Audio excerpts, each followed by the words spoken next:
Fates. The stage is all yours, please. Cool. Thanks a lot. Thanks a lot. Thanks everybody.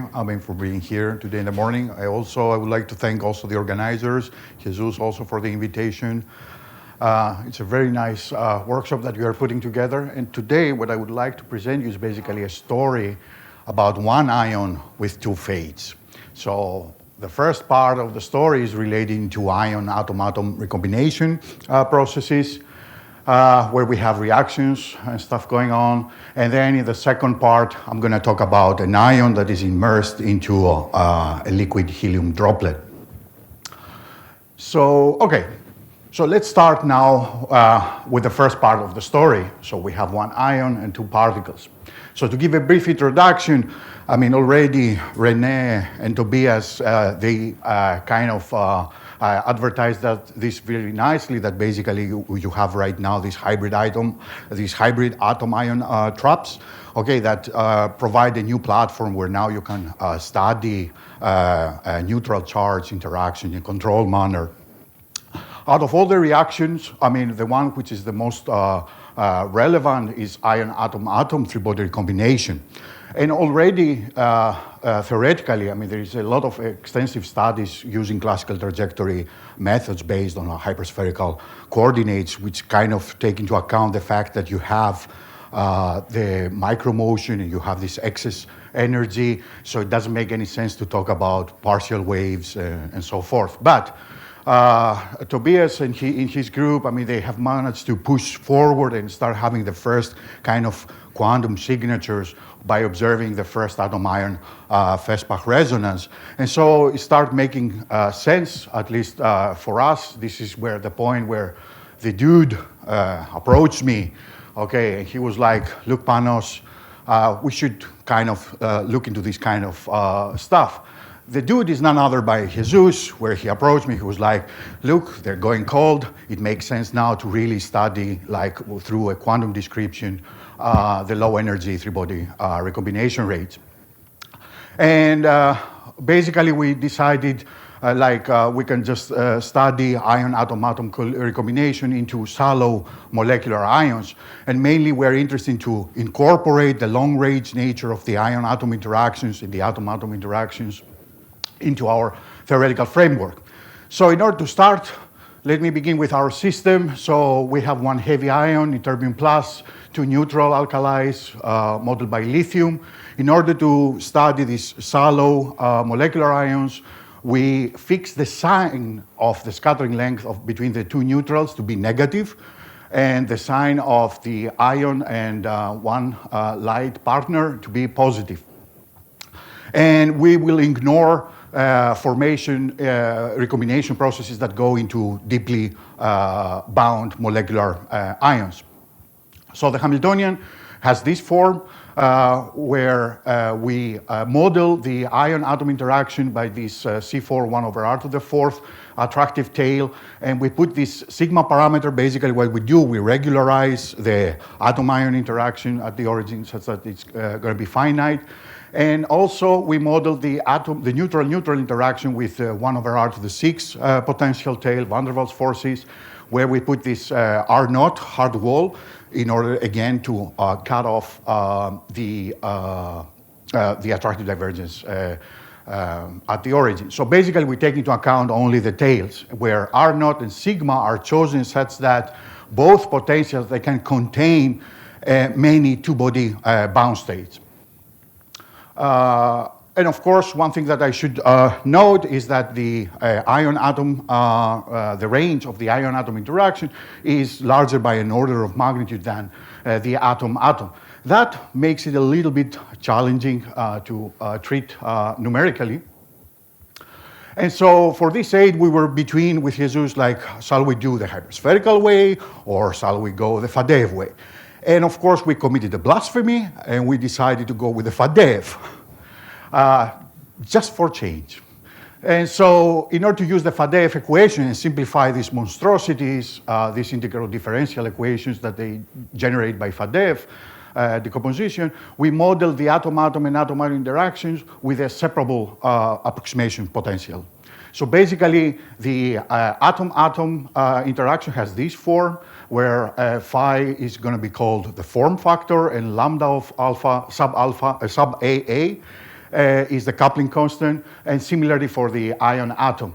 Now, the chi form factor and the phi form factor, as well as the coupling constants, are constructed via the true interactions that I showed you at the beginning. For example, for the atom ion, what we do, we take the real potential, we calculate the two-body bound states, and for example, the nth solution, the nth eigenenergy that we have, which is really close to the dimer threshold, the ion atom threshold, and the corresponding eigensolution, we construct the form factor. This is just an example. Now, the quantity of interest is that we want to study, so we want to calculate through the Faddeev formalism machinery the elastic scattering amplitude or elastic scattering matrix element that goes from atom dimer to atom dimer. Now, then, by having calculated this quantity, then the recombination rate can be expressed in terms of this elastic scattering matrix element. A huge disclaimer, you're allowed to do that if you have only one shallow atom dimer state. Otherwise, this thing does not apply. You have to calculate all the transition amplitudes through the Faddeev equations. But for us, it works.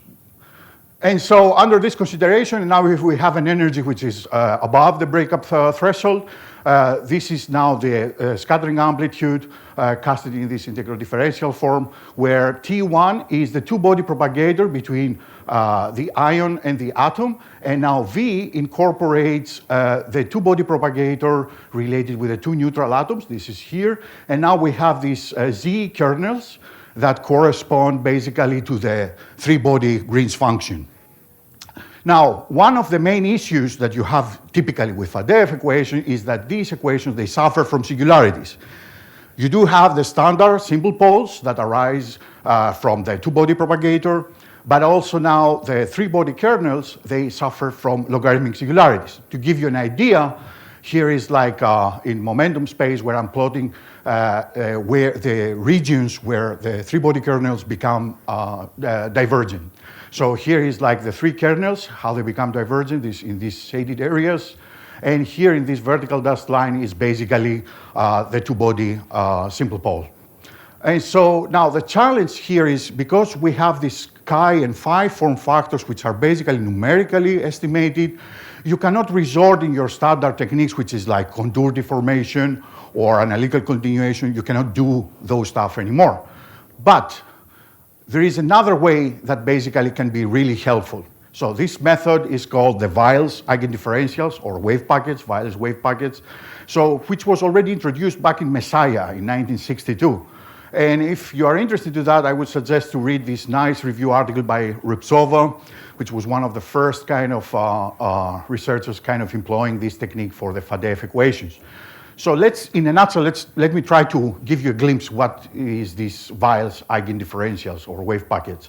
So assume that you have a two-body continuum state, okay, which is momentum normalized.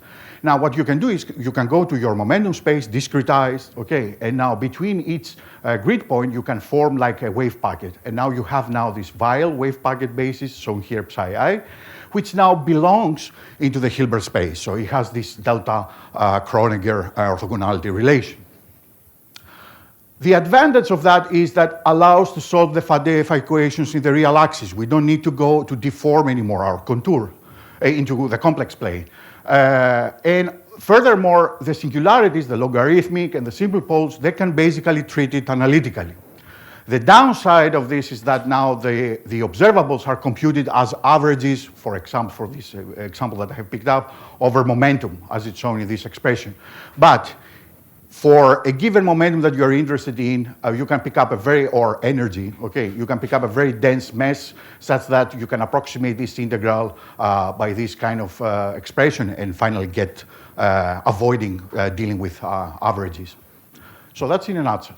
So let's go now to our observables. Here we have now the energy dependence for ytterbium plus lithium-lithium. We choose now here the ytterbium plus lithium scattering length to be half the size, half the range of the atom-ion interaction, which is around 700 atomic units, the scattering length. And now we plot versus the energy. So the first thing that we observe is like that the formation of trimers is not favored anymore because this is a light, heavy system. And the only thing that emerges is basically a Stuhlgerberg minima. So this Stuhlgerberg minima basically is the destructive interference. Now, if we go into the low energy or the zero energy limit, and now we start for 4 different ion atom scattering lengths, ranging from small all the way to humongous, we want to see the scaling, how it scales, the recombination rate as a function of the neutral, 1 over the neutral scattering length. And we observe the following kind of qualitative scaling laws when the ion atom scattering length is less than the range of the atom-ion interaction. So basically, it scales quadratically with a lithium scattering length. And now when the ytterbium plus lithium scattering becomes larger than the range, now it scales linearly with the lithium scattering length. And now if you go to 200 times the range of your atom-ion interaction, the recombination rate practically, it kind of stayed kind of constant. These are not fits, these are just guidelines in order to show yes? Why did you do arbitrary units instead of showing us the actual numbers? Good point. Yeah, I'm sorry. I was kind of lazy and I didn't add the actual units. Aren't they probably in the length units of your... Yes. So in fact, actually it has like length to the power of 6 divided by seconds. Yes, of course. Arbitrary units means that in the unit system that I use, they're not atomic units or SI units. Okay. So yeah, you're right. Yeah, and next question was like, we wanted to see whether, this is kind of a trend that holds only for ytterbium plus lithium, so we wanted to see whether the mass ratio plays any role. And we just reduced that by an order of magnitude by looking into this ytterbium plus rubidium. And we see similar trends. Again, here we see that we don't have any formation of trimer. We see only a Stuhlgerberg minima arising. And again, we see these kind of scaling laws popping up as I already described you for ytterbium plus lithium. So in short summary, we have now theoretical development where basically we combine Faddeev equations together with the Weil's wave packet basis functions.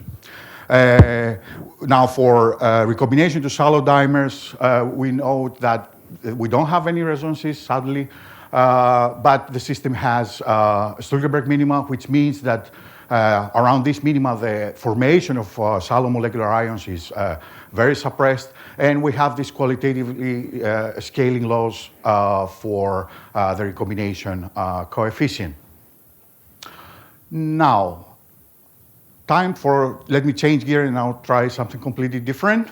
So now let me go into a different kind of system where now I'm bending the ion into a liquid helium environment. So this work was published recently in PRL, and this is the work of the Juan Carlos, which is our PhD student in collaboration with Jan-Michael Rost and Matteo Chiardi and Thomas Paul from Vienna, that basically helped us with the path integral Monte Carlo calculations. So let me give you an idea about our system. So when you have a helium droplet without any purity there, usually you have this dust line radial profile. So the density is kind of flat and then curls over and becomes 0 around 60 atomic units. Now, when you immerse an ion into the droplet, what happens is like the density gets distorted.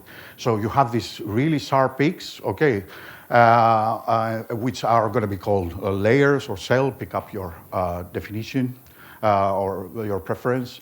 And now at very short distances, the helium particles, they are clustering together. So they become like kind of crystallized, okay? So, and this is basically these two first cells. I mean, these are like the snowball, okay?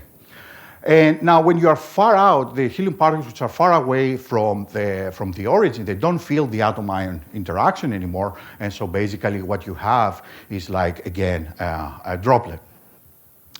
And now, as we were studying this limit of large droplets, we start being interested in this intermediate regime, okay? And we start paying attention that, there are some other cells and now forming up and getting saturated with the helium particles. And the question was like, what are those layers, okay? Are they solid ones, or are they liquid, or kind of a supersolid? So to give you an idea about what supersolidity is, so the overall concept of supersolidity in helium droplets was introduced already by Leggett back in the 70s. So supersolidity is this kind of exotic state of matter where basically your state of matter where basically you have like a solid-like arrangement, so bunching of particles all together, and simultaneously this solid-like structure exhibits frictionless flow, so it behaves also as a supersolid. So now for pure helium, the existence of supersolidity remains controversial because some theorists, they say that it is there. There were also done experiments by Kim and Chan saying that, we managed to observe supersolidity. In the end, the same group later on said that no, there is not. So it still remains kind of open question. But they have tried to,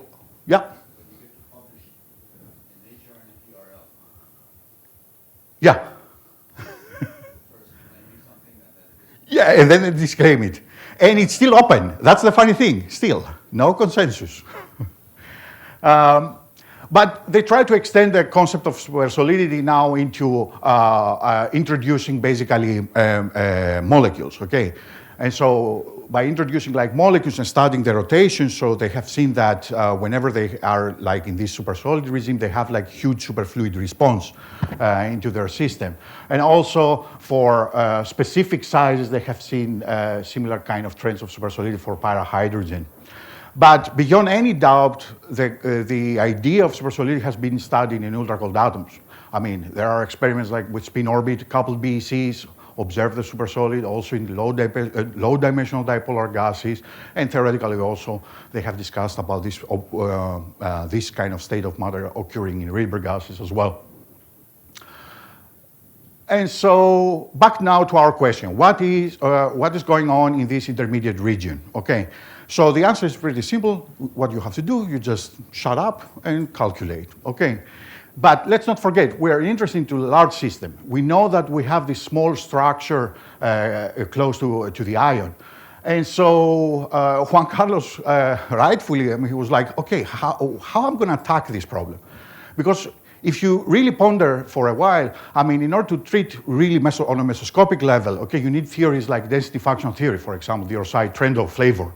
Okay, but this is more phenomenological. So it captures the radial density, but tells you nothing about the angular distribution of helium particles. On the other end, for smaller systems, you have now many body theories, like multi-configuration time-dependent Hartree or Monte Carlo-based approaches, which are very successful, but only for small ensembles. And now with the more and more computational power, maybe you can push it a little bit more, but still, it's small. So how are you going to attack that? And so our idea was like to go back and pay a little bit more attention about the details of our system.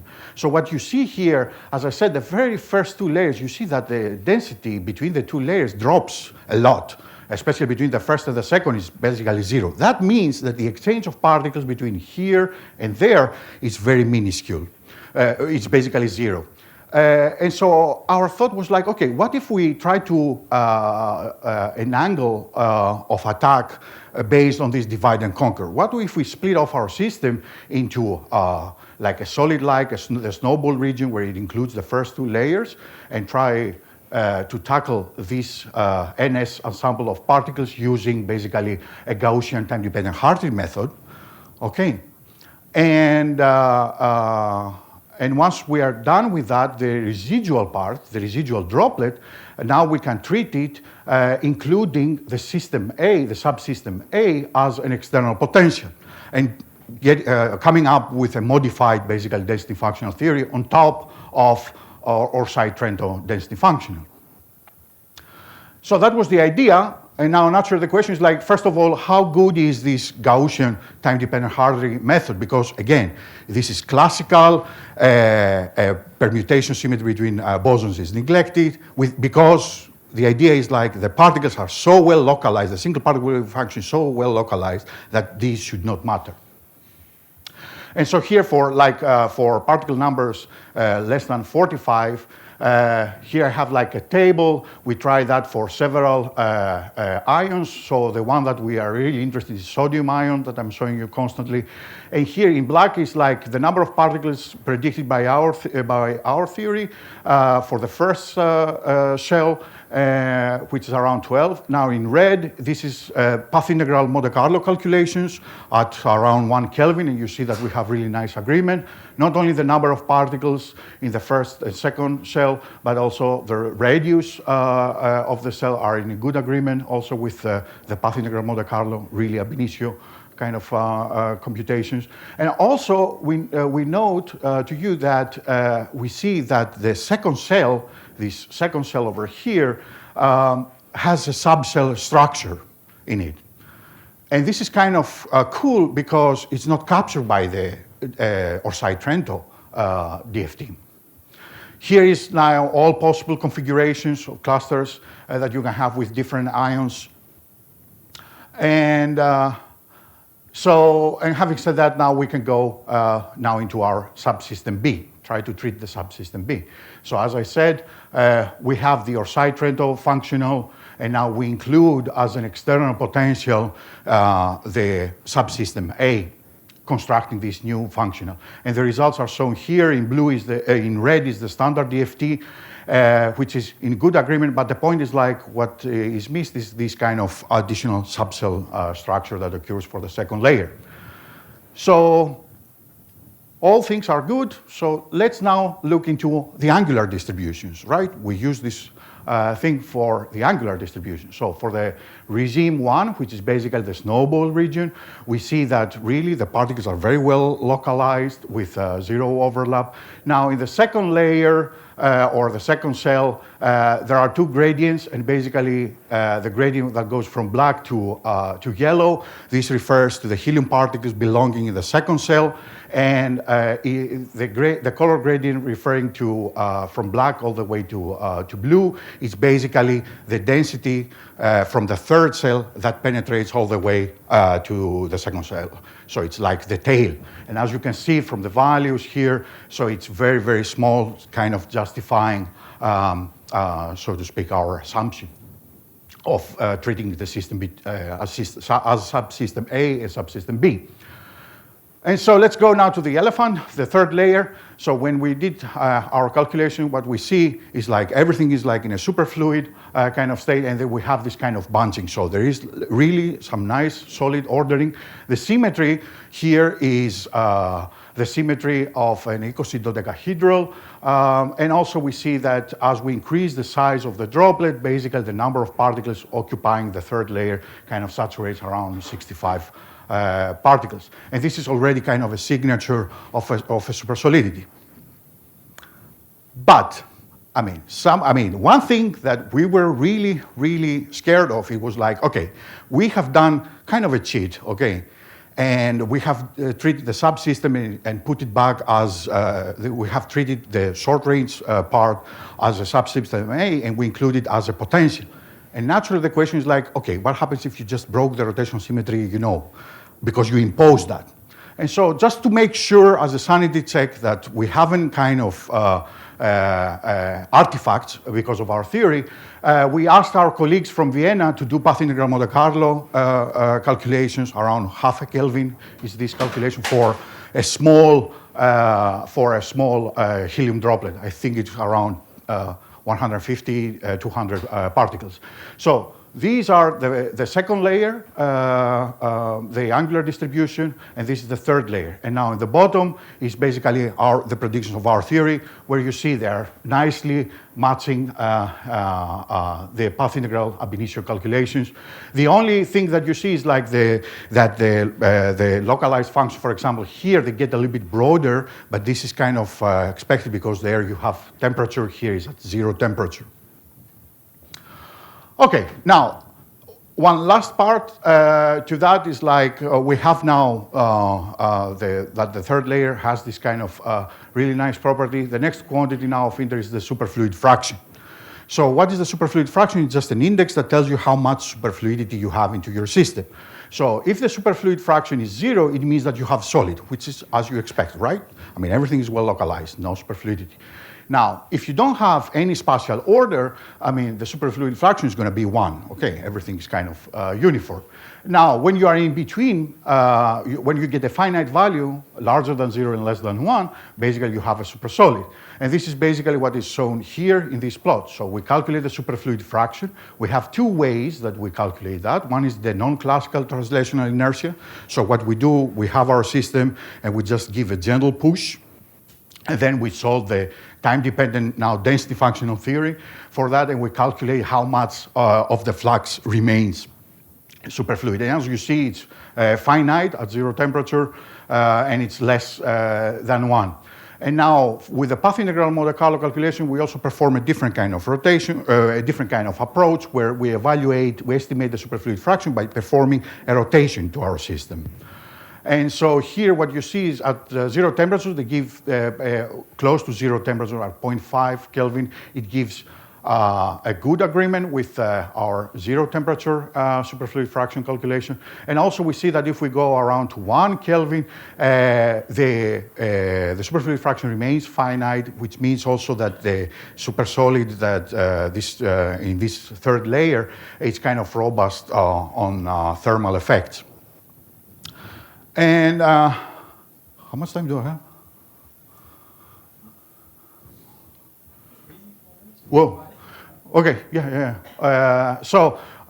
Apart from, because all the results that I discussed so far to you is about sodium plus, so we went on and we tried to do that also for other alkali ions. And this is the third layer as you increase now the overall size of the droplet. And now what you see here in this column, we have the same kind of behavior, the same transitional supersolid layer appearing for potassium plus and cesium plus, and not for lithium. And one hand-waving argument that we have is that it comes from the game. It's like a game between the interactions. So think about that you have particles that are living on a cell, okay? So all these helium particles, they feel the same atom-ion attraction. And also the particles, the helium particles that they are living on the cell, they have the same kind of helium-helium interaction. So when these two interactions are becoming kind of comparable, this is basically kind of a hand wave, like a rule of thumb that most likely you're gonna have a supersolid emerging. And this kind of condition is not satisfied so strongly for lithium plus. And with that, I'm coming to my summary. So we have developed this time-dependent modified DFT where we combine classical calculations with a mean field kind of approach. The methodology is extendable. We can try different stuff for that.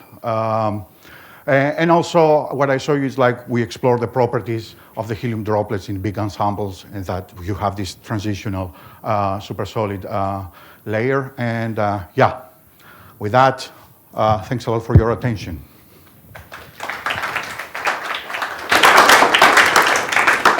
Thank you very much. Time for questions. So does it make sense to talk about a supersolid if you have such a small system? I mean, it's far away from any Yeah, limit. that's absolutely true. I mean, and the point is like, the thing though is like, okay, you have somehow to define it also for a finite system. Okay, you have 60, 70 particles, so it can arrange also there. And also, let's not forget, we have also, everything is arranged on a geometry, right? On a spherical geometry, that you have periodic boundary conditions. So this is a different way also to get to this thermodynamic limit. Still quite finite. Yeah. Yeah. Question from Eintrapper who falls an iron crystal with two ions crystal. When you start your experiment numerically, you start with the ion in the center. In the center, yes. So just experimentally, I guess that normally you have to get this ion into the droplet. Yes. And if it's superfluid, why it is getting into the center and not oscillating? Well, when it is massive, so to speak, it's going to equilibrate in the center. So the ion is massive in comparison with helium. Now the question what becomes is like, let's not forget when you pick up the ion on the surface of the droplet, you need a critical size in order to be immersed, okay, into that. Yeah, but once again, if the ion is entering this droplet and it's super fluid, what then gives the friction for it to slow down to stay in the center? Because I imagine that like a potential where I'm sliding in and then I come in with kinetic energy, and so I would almost get to the surface again and back. Okay, yeah, I never thought. Actually, this work by Eric Stapelfeld, the published in Nature last year, where they time resolved that. They had a sodium ion in a helium droplet, and they see in real time how it goes from the surface to the center. And that's because of the minimum energy state of the system. Even though it's superfluid, the helium interact with you. So it's not like they give you some kind of sort of fraction. So the guy will go to the minimum energy state where you kind of go to the. But is there a residual fraction of non-superfluid helium, or is this all superfluid? So you're factor 1. Well, in that case, it's a helium droplet, so I think you have some non-superfluid. Okay, but then I understand it. But you're assuming. Well, that is, yeah, a perfect superfluid. Yes. I had a question about this vial treatment. Okay. You mentioned the first part. Are you able to, like, suppose you have some hint of a resonance, some energy. Can you adjust the mesh to have a finer in some energy range? Exactly. You can choose this spacing of sectors freely? more or Exactly, less? yes.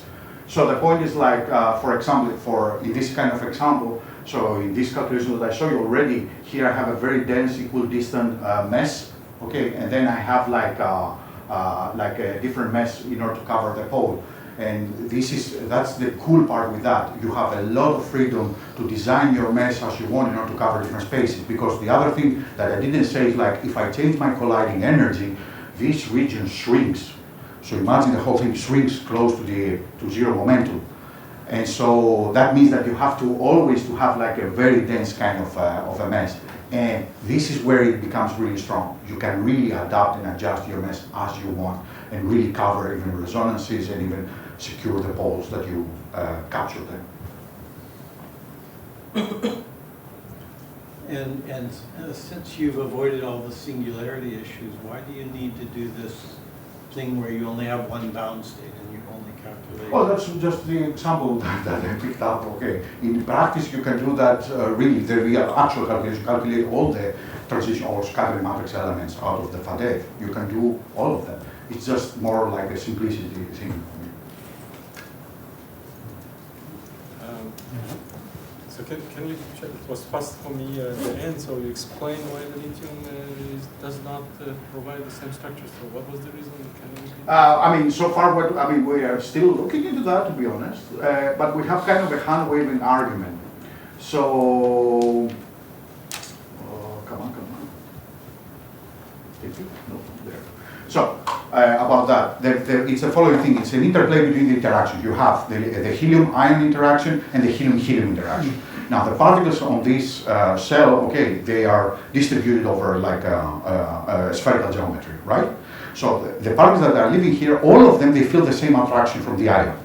And now, how they are distributed now on this spherical cell, okay, the nearest neighbor interaction is in such a way that now the helium-helium interaction there on the cell needs to be equal to the attraction that they feel from the ion.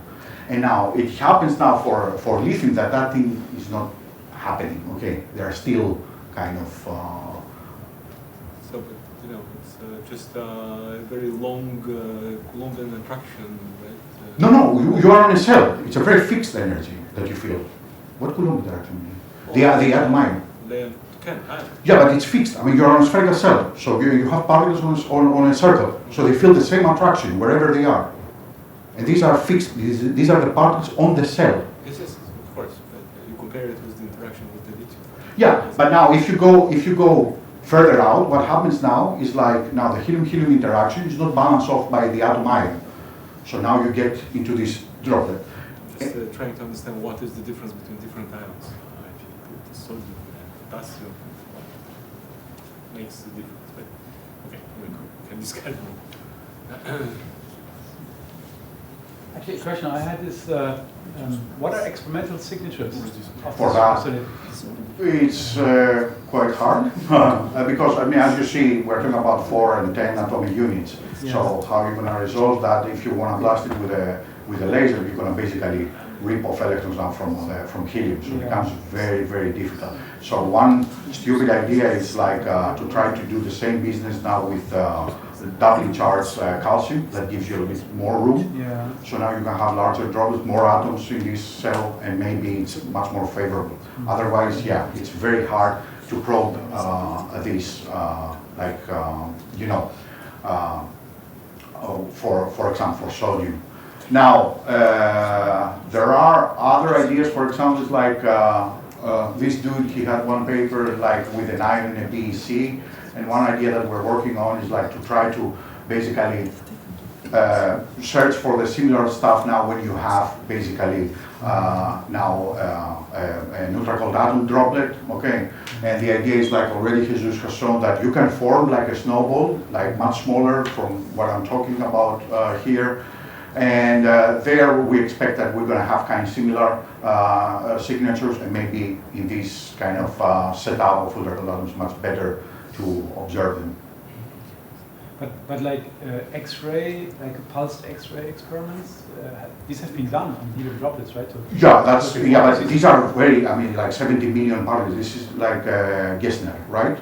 yeah, I guess so. Yeah, I mean, there's. So yeah, but these are like 70 million. We're far away from there. This is why I was saying about this doubly charged calcium, for example, because we can get now to real monsters. Okay, maybe there is a little bit better. Any further questions? That's not the case, so thank you once again. Sure.